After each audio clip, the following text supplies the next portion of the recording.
Investigators are trying to figure out if anyone will face charges for a shooting that killed a protester over the weekend. And we want to warn you that some of the video you are going to see is disturbing. Now, someone shot and killed 28-year-old Garrett Foster at a Black Lives Matter protest Saturday night. This video does, in fact, include some gunfire from that shooting. Witnesses say a driver turned onto the road where protesters marched and that the car was driving aggressively toward them.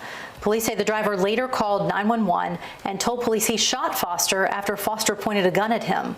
Police took that driver in for questioning and released him. They also questioned and released another person after shooting at that driver's car.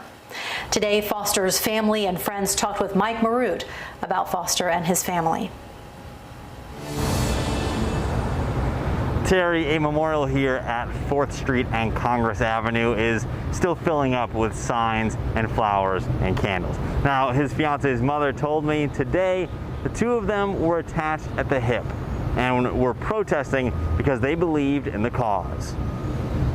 Friends and fellow protesters continued to visit the memorial for Garrett Foster, leaving notes, relighting candles, and adding flowers. Those who marched side by side with Foster called him a protector. That's the reason why he started carrying his rifle, was to protect us. He never would want to hurt anybody.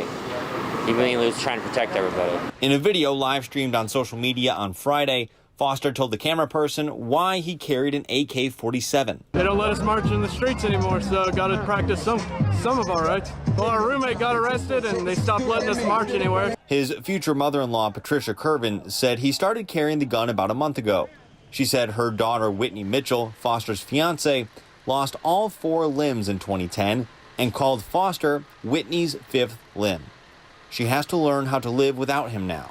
His fellow protesters said they felt safer while he had his rifle on him at the protests. And when he had some of his friends come around too with theirs, with the guns too, it made everybody else feel safe because we had our own security pretty much. He was always paying attention. The smallest little thing, it might be small, but to him it was big, and he always kept his eye on that. Curvin said they started attending the protests because, as an interracial couple, people had threatened them and aimed racial slurs at them.